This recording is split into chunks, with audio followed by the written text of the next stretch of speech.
Northeast is the call to make. Whether you're buying your first home or you're a seasoned investor, Terry Kilakos and his team of mortgage and real estate brokers can help. It's simple and it's free. Make your dreams come true. Call Northeast.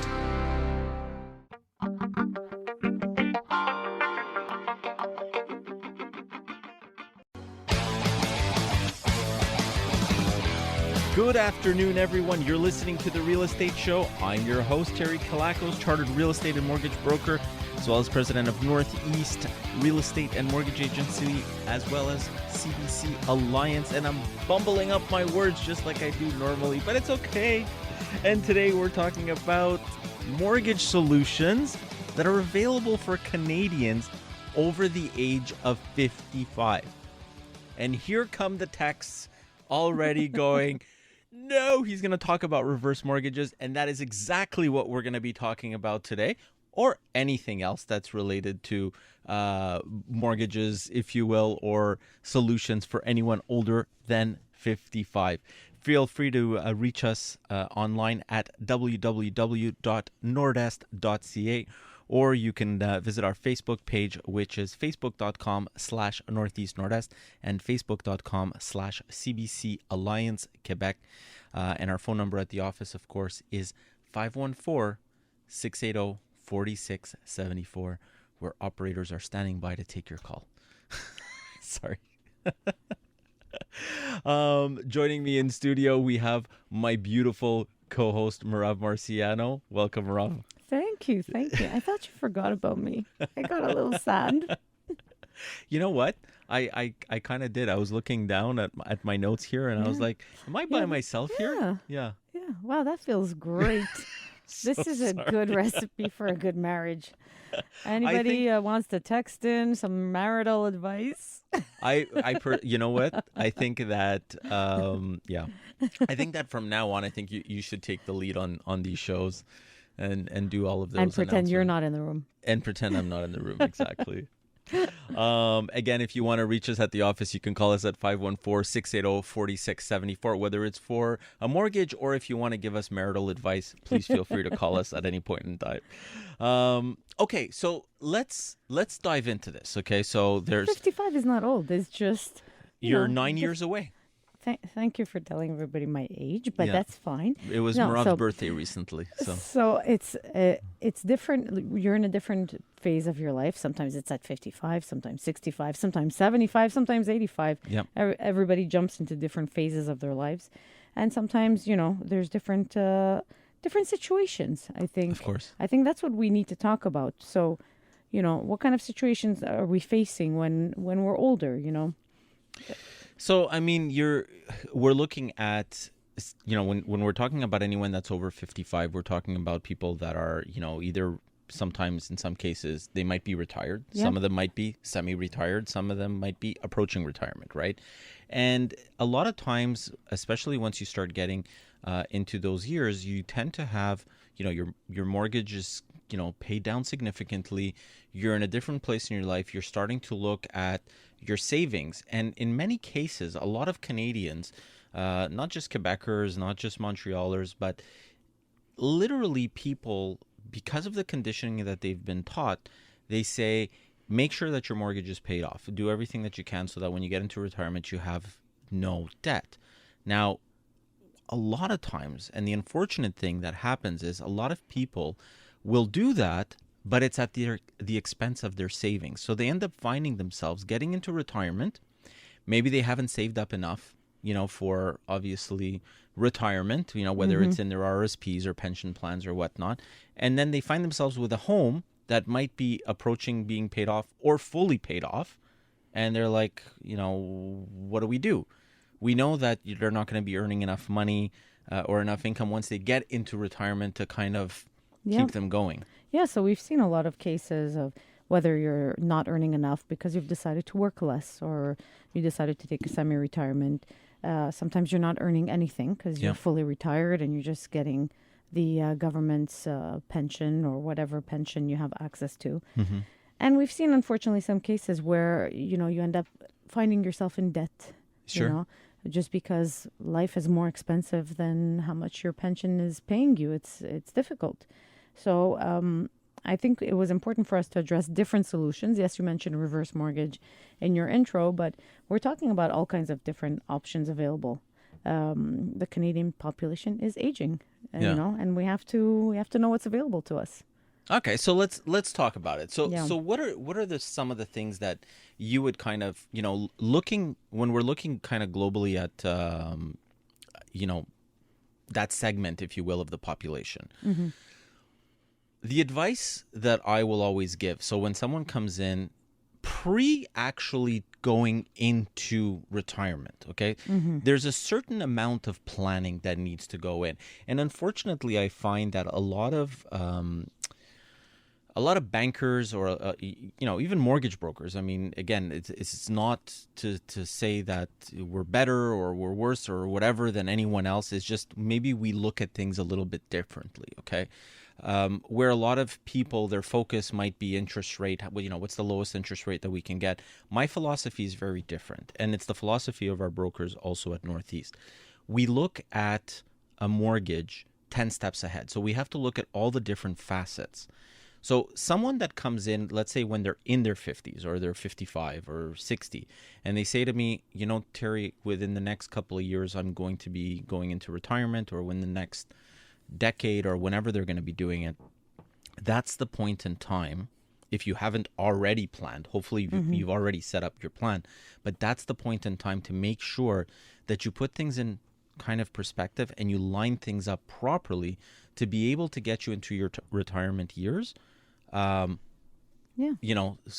moving smoothly, if you will. There's an expression that says the time to design the next 20 years is now. Right now. Not exactly. in 20 years. So I understand exactly what you're saying. So one of the things that we would look at is we would do some forecasting, right? And I would basically look and say, okay, what's, somebody, let's say they come in and they're 55 years old, and I say, what's your time frame to pay off the mortgage? So some of them are going to say, by the time I retire when I'm 65, or I'm planning to work until 70, so by the time I'm 70, some it might be 5.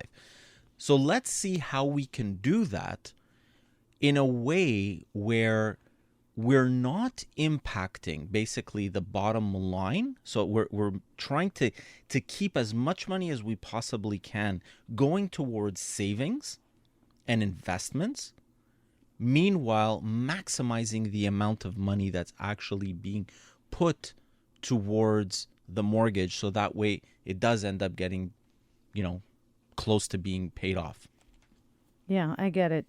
And I think the issue is the way that we get qualified for a traditional mortgage, and this is why we have to look at other options. For sure. You always talk about your financing triangle. Right. And after a certain age, if you choose to have a reduced income or no income, there is a specific facet that gets affected by this choice, which is fine, but you just have to find alternate solutions. So what's your financing triangle? Okay, so let's look at the financing triangle. So what are the 3 things that you need when you're qualifying for a mortgage? Credit, income, equity, right? So those are the 3 pillars that will determine ultimately how much you actually qualify for. Credit wise, you need to have a credit score of at least 650, okay, at the bare minimum. You could still get a mortgage below it. It starts to grow some hair, but you could still do it. Definitely you want to go higher than 650, however. The second thing that's looked at is your equity. In other words, how much do you have? Now, for our listeners that tuned into last week's show, we talked about refinancing. You know that when you're refinancing a property, the maximum that you can go to is 80% loan to value. That might change over the next number of years, but for the time being, that's what it is. If you're getting a HELOC on that property, the maximum loan to value is 65%. And HELOC is home equity line of credit. Exactly. So if your property is worth $500,000 and you want to refinance, the max you can fetch is $400,000. If it's $1 million, the max you could fetch is $800,000. If it's a HELOC that you're going for and your property is worth $1 million, max you can get is $650,000. So it's important to understand that distinction, because we've had people come in and say, I want a HELOC and I want to go to 80%. The bank said that they can do it. No, they can refinance the mortgage. It won't be necessarily a HELOC, right? Yeah. It might be a portion HELOC and a portion mortgage. Anyways, and then the third thing, and more the important factor, in which we're going to talk a little bit more in detail in a second, has to do with your income. And as we get older and we get into retirement years, that income is just not there. So we have two famous ratios, the GDS and TDS calculations, that say to us that the maximum that you can go to is 39% GDS and 44% TDS. So you make $100,000 a year, $39,000 can only be used for that mortgage. So that's the financing triangle in a nutshell. You're listening to The Real Estate Show, and today we're talking about solutions available to Canadians over the age of 55.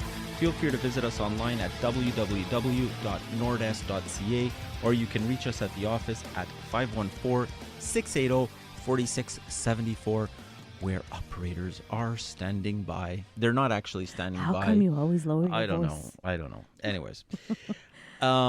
Before we went off to traffic, we talked about income, okay? And I teased a little bit, and I said, you're earning $100,000 a year, which means that the maximum that you can spend on that mortgage and household expenses is $39,000. So what does that $39,000 represent?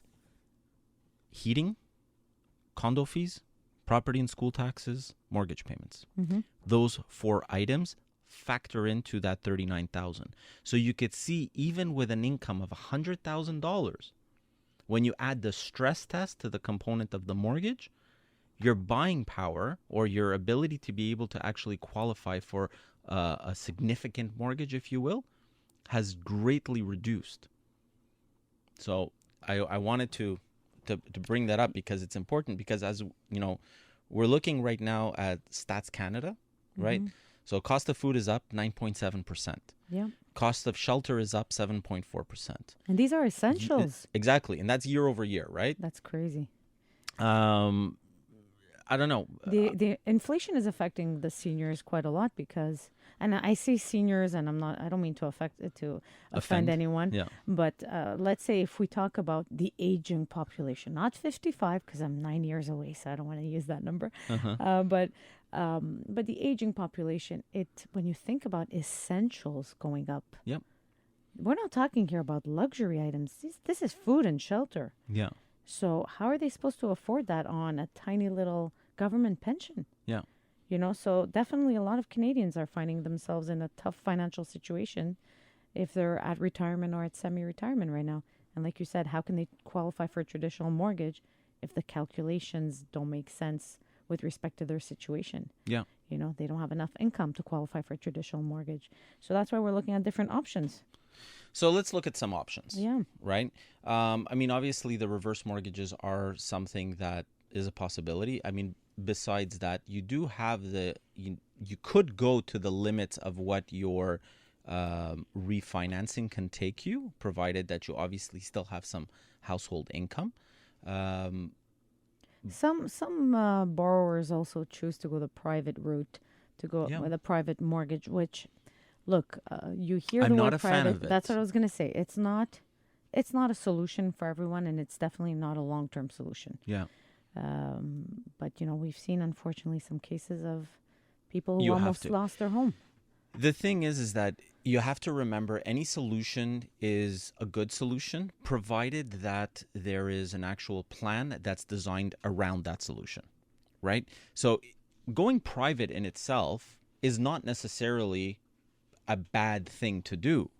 You're going to pay higher interest rates, 100%. But again, if you've listened to last week's show, if I tell you, hey, there's a possibility that you can get, I don't know, let's say you have a credit card, right? And we said the difference between toxic debts and regular debt, right? So your credit card payment is based on a 20% interest rate. Is it bad or is it good to pay 20% interest? Well, if you take that money and you put it in some sort of investment vehicle that's yielding you a 30% return, well, guess what? You're making 10% on your money. So is that bad or is it good? Yeah. Ideally, great. Maybe you shouldn't pay any interest. But if you have to do it, you do it. And it's the same thing when we're going with privates, right? It's not necessarily a bad thing. There's no right or wrong. There's no right or wrong. I It's agree. case by case. Yeah. And the most important thing when you go the private route is that there's actually a clear exit strategy from that private. So what are you going to do? Are you planning on, are you in a financial situation? Are you in a pinch right now that needs you to basically get through a hard time? You get into that, you get that private money in, gets you out of a bad situation, and you set yourself up to sell that property in 6 months, a year, without being under the gun of like your financial situation. See, that's a perfect example of a successful private transaction that and it's happened time and time again in my career. We've had a lot of customers who have been in really bad situations that they've come to see us, where they have 60-day notices on their properties, they have collections, they have all kinds of stuff. The only way that they would actually be able to get a mortgage is to go the private route. And their intention is to ultimately sell the house because they can't afford it. So they go in, they get that private money, they get that private loan, knowing that it's for a short window of time, and it buys them that freedom that they need to be able to sell that house at the right price at their timelines, as opposed to being under the gun by their creditors. Yeah, that makes sense. Absolutely. And I think you said the key thing before is planning in advance the exit strategy. Yeah. So basically, this is the short-term solution, but this will be how we're going to get out of this, rather than let's go private and we'll see where time takes us. You know what I mean? You plan. Is this going to be a 1-year solution or a 6-month solution, whatever it is? And this is how that's plan number 2. Step 2 of this plan is this. Exactly. And then obviously, once you've passed the age of 55, there is the option of having reverse mortgages, and once upon a time, it used to only be one financial institution that was offering that, which was Home. Oh my God. Home Equity Bank. Thank you. Home Equity Bank. You saw me suffer there. I literally had like a complete glitch in my head. You see, this is what I love. You see, people know when they listen to our show that it's not pre-scripted. It's not anything like that. They know that it's me like literally talking off the cuff, which I think people appreciate. But you do get... I don't think you've ever scripted anything in your life. Not even speaking on stage for an hour has ever been scripted on Okay, your we're site. going off on a tangent here, people. Okay, so I have done many presentations and many speeches in front of rooms of 600 to 1,000 people, and Merav comes to me like the night before, and she's like, "Do you have your presentation prepared?" And I'm like, "Yeah." "Can I see it? Like, do you actually have it?" And I'm like, "I have it." And she says to me, "Where is it?" "In my head." I have the whole thing. And I've told people this.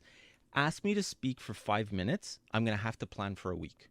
Ask me to speak for an hour, I'm ready right now. He'll never shut up. I'll never shut up. Exactly. So, I mean, literally. And, and I don't believe in slides, so it's perfect. So I don't even have to build a PowerPoint. It's amazing. I just go on stage and entertain people by being silly. But what he doesn't know is that I prepared the slides and they're behind him. Rolling. Yeah, probably. But yes, going back to reverse mortgages, there's a couple of lenders now. Exactly. So there used to be only home equity. Bank. Say it. Thank you. Equity Home Bank. Equity Bank. I don't know why I'm tripping up on that. And oddly enough, now over the last couple of years, there's a new player that's come into town, and they're called Equitable Bank.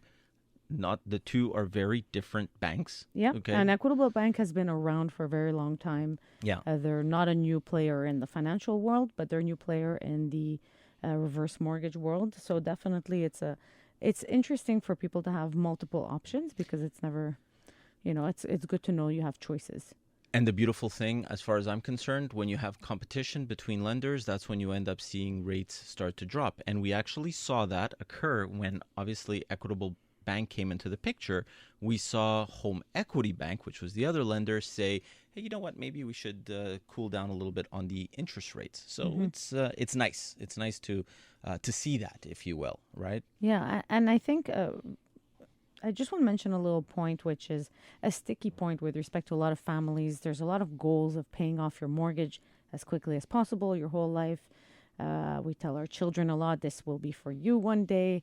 So it's just a little bit of a change in mentality, or just reframing ourselves to say, I need to take care of my financial needs. And yes, it will not be a paid off home, but it's okay. And, there's good and bad. At least you'll be living. People say, I don't want to have a mortgage on that. I don't want to have a reverse mortgage, but I'll have a mortgage. A mortgage is a mortgage. Whether it's a reverse mortgage or a regular mortgage, it's the same thing. Yeah. Let's put it in perspective here, okay? The way things are calculated is a little bit differently, but it is in essence exactly the same thing. You're listening to The Real Estate Show, and today we're going to be talking about mortgage solutions for the aging population. Joining us on the line, we have Dan Dilio from Equitable Bank to talk to us about reverse mortgages. Welcome to the show, Dan. Hi, Terry. Hi, Merav. Thanks for having me. Welcome. Absolutely. So what's the Dilio, Dan Dilio? Well, it's a crazy time in the world, Terry. It's a crazy time. There's a worldwide pandemic. There's wars. There's supply chain. It's really playing with the mortgage world. For sure. Look, I mean, at the end of the day, over the years, we've seen the need for, reverse mortgage solutions grow. You know why that is? I mean, what have you seen lately that's been kind of driving this up? Well, we're seeing really 5 factors, Terry. First of all, just the natural progression of the ages in Canada. We've got the gray wave coming. Mm-hmm. 20% of our population is over 65. Wow. With an even greater wave of the 45 to 64s coming. So a natural demographics of it. Also, if we look at compared to more mature reverse mortgage markets, like in the U.S., U.K., and Australia, they've got a market penetration of about 5%. We're at about 0.8%. Wow, and Quebec of the 0.8 is about 0.1. Yeah. Wow. So just a natural progression of the product. Mm-hmm. Also, we've got about $1 trillion in Canada locked into equity of homes, which is money that could help people plan better for retirement, buy revenue properties, do a bunch of different things. Also, which is probably the major one, is Canadians are not ready for retirement. 32% of Canadians 45 to 64 have nothing saved for retirement. Wow. And the average Canadian has about $185,000 liquid besides their home. So the home's really going to need to come into the retirement planning structure coming down the line. Wow, that's interesting. So what kind of situations have you seen reverse mortgages be used? As a good solution? What are the different situations you've seen? Well, Merav, good question. The first one we see is, and it's about 65% of the portfolios, is just to enhance cash flow, whether it be about 30 Canadians are carrying a mortgage or a mortgage product into retirement. So if it's either getting rid of a payment, helping to make certain payments, when gas goes up over $2, we just work a little harder. Whereas a retiree, unfortunately, their checks don't match the inflation, so they need some help.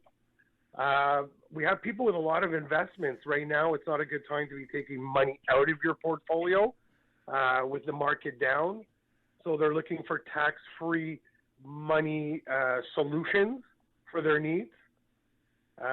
Also, they don't want to decumulate their savings too much. Why? We're living longer. So that's great news. But unfortunately, there's not a lot of more 25 to 40 years. The extra years we're living are the 80 plus. And often financial planning did not take those years into consideration. Or quite simply, those years are a little more expensive. Sometimes we need a little help at home. Sometimes when it's a couple, one of the members of the couple needs specialized care, sometimes needs to be in a home. And the remaining spouse needs to pay for those facilities. And we've seen that, by the way, over the last number of years, especially after COVID, with the way that a lot of the CUSs and stuff like that were handling things. Yeah, we saw a real horror show, Terry, during the COVID. Yeah. And people are looking. What is it? Mick Jagger, 78. Brad Pitt, 60, I think now. Oh my God! I can't believe Brad Pitt is 60. You think Brad Pitt needs a reverse mortgage? Yeah. So I don't think he does. Maybe Angelina took all his money. We don't know yet. What about purchases for like your children and grandchildren? That's one we're seeing really in the rest of Canada, and we're seeing it more and more in Quebec now. Why? It's just harder for your loved ones or your younger Canadians to qualify for mortgages. Terry, I know you've covered that on your show recently. Mm-hmm. Also, house prices have gone up. I was really lucky. My mom lent me about $5,000-$6,000 for my first home back then. Nowadays, if you want to be close to your parents, why would you want to be close to your parents? Usually they're cheap babysitters. But if you want to buy a home where you grew up, let's say in Pointe Claire or on the island of Montreal, you're going to need a really big down payment to be able to make that happen. So parents or grandparents are really helping. They're giving living wills. They want to enjoy the fruits of their work with their children while they're alive. And you know, a lot of it's funny you say that, because a lot of the reverse mortgages that I've actually set up over the years, there's been one common sentiment that I've actually heard time and time again, and it's come in. And I've had the people that are actually setting up that reverse mortgage say to me, I don't want to give my money or my home to my children once I've passed away. I want to give it to them now. I want them to have their inheritance now, so that way I could see them enjoy it. Yeah. It's not once. It's not bad logic. And it brings warmth to my heart, because I love to see that, you know? We're seeing that, Terry, a lot. And we're also seeing the people that decide to sell and are looking to right-size, using the reverse mortgage for the purchase. So if you're getting rid of your 4-bedroom home, you don't want to cut grass or shovel anymore, and you're moving into a condo in the same neighborhood. Usually prices of the condos are quite high also now. So they're using the reverse mortgage on the purchase to save more of the sale dollars for investment or for other reasons. That's very smart. Very interesting. Very interesting. Okay, let's talk about misinformation here, because there's a lot of misinformation when it comes to mortgages, and I think that a big part of it has to do with the states. So can you explain, let's start with the basics. What is a reverse mortgage? So I want to hear it from the horse's mouth. So very simply, a reverse mortgage is releasing the equity you've built up in your home. The reverse mortgage characteristics that make it unique are, it's very easy to qualify, whereas mortgage products, you're going to be subject to stress tests and all these other sort of qualification factors. You won't have that with the reverse mortgage. Also, other mortgage products come with payments. You can capitalize the payments on the reverse mortgage, so we're not affecting that cash flow that's already strained. So you could make payments if you choose to, but if you don't want to, you don't have to. Absolutely, Terry, because a lot of our retirees are buying revenue properties or businesses for a second career.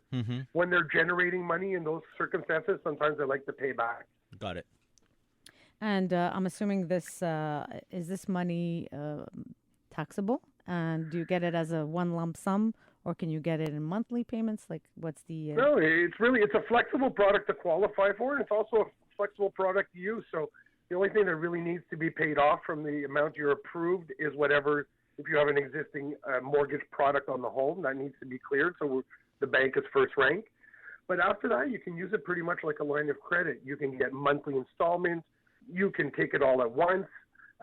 You can also call or go to our online portal and transfer funds. Of course, you're only paying interest on the part you're using. So it's a really flexible product that allows people to, enjoy the autumn of their life the way they should. So, and it's non-taxable. And I'll tell you something. So one of the concerns that I've heard over the years that people have is they say, well, if I take out this money, I'm going to be paying interest on it, and I'm not going to do anything with it. Whatever. It's just going to sit in a bank account, and I'm going to be paying more interest on it than what it's accumulating. And that's a legitimate concern. But what you just basically said is, and the way that a lot of people can set it up is they could say, well, you know what, we're going to only access a certain amount of money monthly or annually from our home to be able to supplement our retirement. And correct me if I'm wrong, but I believe that you're only paying interest on the money that you take out, correct? That's exactly correct, Terry. It's very much like a line of credit at that point. Perfect. So, like you end up having this supplement that's coming in on a monthly basis that's tax-free. It's not impacting your OAS in any way, shape, or form, because obviously if you had extra income, that's one of the first things to go. And you're laughing. I love it. I love it. And I'm assuming you don't have to pay it back anytime soon. You just have to pay it back. No, you only have to pay it back on the sale of the home. If you move out of the home for a adult living facility. Okay. Or unfortunately, in case of untimely death. Well, thank you. Thanks, Dan. It's great talking to you. It's always a pleasure, guys. And anytime you need anything, I'm always there for you. Thank you so much, Dan. Thanks for tuning in. Today's discussion is about mortgage solutions for homeowners over the age of 55. You can reach us at the office at 514-680-4674, or you can visit us online at www.nordest.ca. We were talking to Dan right before the break. I love Dan. He's the best. He's a good guy. He's a nice guy, reachable for any of our clients who have questions about reverse mortgages. And, he touched on something that was interesting, how a lot of Canadians or aging population Canadians are using reverse mortgages as a way to gift a living will to their children or grandchildren in order to help them buy property, because nowadays it became difficult to qualify. Yeah, so we're seeing it more and more with grandparents actually giving these gifts to grandchildren. I have seen it obviously going from parent going to their children as well. It happens less and less because, if you will, like the timelines don't always line up perfectly for it, although I have seen it. Of course. Those mortgages tend to be more refinances that they'll do with traditionally, because the age of the parent is a little bit younger typically. But definitely grandparents, I've seen it time and time again, where they're going to go in, they don't want to sell their house. They want to stay there. They want to give that money to grandchildren or their children. Yep. And they're going to do a reverse mortgage, and they're going to take the money and they're going to divvy it up.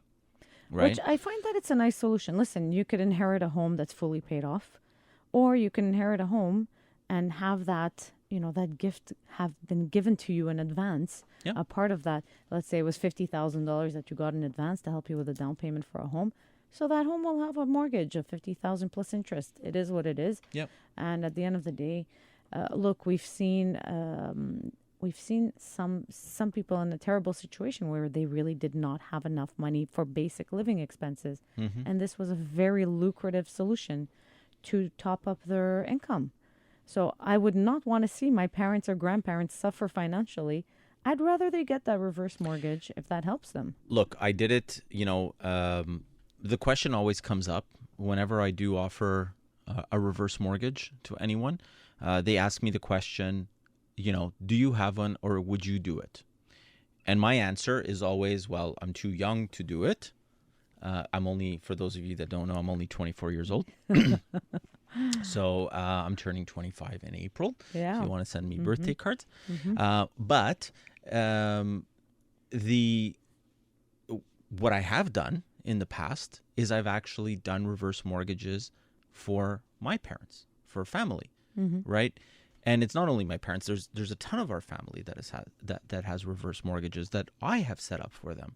And my parents are a perfect example of someone that, this was a fantastic product for them, because when my parents originally bought their building, they had paid nothing for it. It was $23,000. It was a triplex in the Plateau. This was in like 1973. My mother's a seamstress. Dad was a taxi driver. They didn't have crazy earnings. They didn't have a lot of money coming in every month. Yes, they were able to pay off the house and, put us through school and put clothes on our backs and everything else. I have 2 older sisters. But the problem is that they didn't have anything saved up for themselves. My mom had a very kind of meager RRSP set up for herself. It wasn't anything spectacular, So they really had to rely on, the government pensions that were coming in. And because they had to rely on it, unfortunately, they didn't have, they didn't have enough money to. And over the years, live. that property's expenses went up. Exactly. So, think about it. So that building where they originally bought it for $23,000 is now worth $2 million. Well, guess what? The taxes also, when you have a property, it's nice to say that you have a property that's worth $2 million, but there's actually taxes that go along with that. In the tune of $20,000 a year. Exactly. So these are things that are very, very important to remember. So when I ended up setting up the reverse mortgage for my parents many years ago, they got the money. They didn't take it all in one shot. I believe they had taken it out in a couple of different shots, but they got the money out. They were able to pay taxes. They were able to do the roof. They were able to put in, AC units. I mean, they did like 1,000,001 things. They gave me money. They gave my sisters money, right? So it was like a nice, everything was hunky-dory, if you will. This is what it's all about at the end of the day. But this is a good example because at the end of the day, the actual expenses associated to owning a home, you can have a home that's free and clear, but the property taxes, the roof repairs, the electricity, all that does take up a lot of money. And if you're basically on a government pension, it's really not enough. You need that income supplemented. And like I said, I'd much rather see my parents with a supplement of income and my inheritance, which I never think of personally because it's their work, their money, their home. So to me, that never crosses my mind, but that's me. So you're thinking like that, but I can that's tell just you. Me. I tell them, mortgage your house to the hilt and go and enjoy your money if you have to. Don't ever think about me because that, to me, it's their hard work. So I, now talking as the child of parents who have a reverse mortgage. Okay, so we were 3 siblings. Unfortunately, my older sister a couple of years ago did pass away. She was the one that had a problem with the reverse mortgage. Myself and my other sister, we didn't have a problem with it. She did. And this is one of the biggest sticking points and one of the biggest problems that the older generation has right now when they're thinking about getting a reverse mortgage is, what are my children going to think? What are they going to think? I want to give them a house that's free and clear, so I'd rather set up a regular mortgage. You're not giving them a house that's free and clear if you set up a regular mortgage or a HELOC. And that's what you need to remember. A mortgage is a mortgage. Whether it's reverse, regular, or HELOC, it's still a debt that's associated to that property. I've seen worse cases where they actually choose not to get any mortgage and live literally penny, like day by day, every penny is counted. And it breaks my heart. It breaks my heart. There's no need for that. If there's solutions out there, why not? So this is what I recommend anyone that's listening to the show that has interest in this. Give us a call. You call us at the office, 514-680-4674. It's a very black and white calculation. Just like I was talking about last week when we were talking about refinances, it's a black and white calculation. There's no shades of gray here, okay? Let's look at it. Do you have a current mortgage on your property that you want to pay off with a reverse mortgage to free up that cash flow? What would that look at? What would it look like in 1 year, 2 years, 5 years, 10 years, okay? Number one, do you not have a mortgage and you want to take money out so that you can give to your children? What would that look like, right? In 1 year, 5 years, 10 years, whatever the calculation you want to do is, right? It's a very, very clear-cut calculation, which can be done very easily. And don't mistake the information that you get about reverse mortgages or about any of these products. There's a difference between Canadian products and U.S. products. U.S. reverse mortgages are a very different animal, and that was one of my sister's biggest problems. She was looking at information that was coming from the States about reverse mortgages, whereas me and my other sister, we were actually looking at information that comes from here. So it's very important that you get the right information from the right sources. So give us a call at the office. Again, if you want to reach us, 514-680-4674. We're out of real estate, unfortunately. But definitely feel free to call us or visit us online at nordest.ca. Guys, till next week, have a blessed week. Love you all.